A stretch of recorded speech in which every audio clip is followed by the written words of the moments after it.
La place Royale, le théâtre de la Monnaie ou encore la cathédrale Saint-Michel-et-Gudule, des lieux incontournables pour une visite touristique de Bruxelles, et en particulier lorsqu'on s'intéresse à Napoléon. L'empereur des Français a séjourné au moins 4 fois dans notre ville.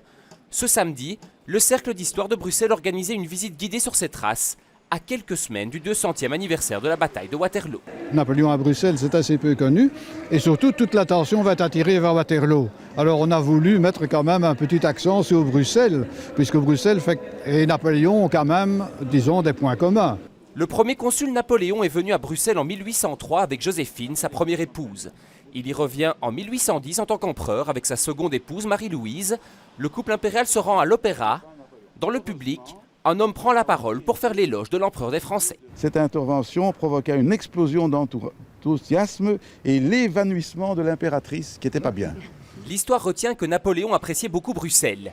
Si certains lieux qu'il a fréquentés existent encore, d'autres ont complètement disparu, comme cet hôtel Place de l'Albertine, où il séjourna lors de sa première visite. La première fois, on sait que ce sera l'hôtel d'Angleterre. Et c'est très curieux parce qu'on sait aussi que Wellington va loger à l'hôtel d'Angleterre. Pour Wellington, ça paraît normal.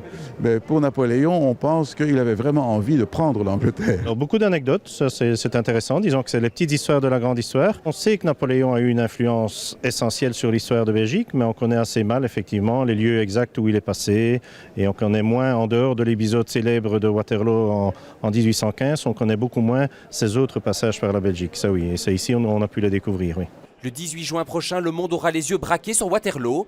Ce week-end, une poignée d'initiés a découvert une autre facette de l'empereur et son amour pour Bruxelles.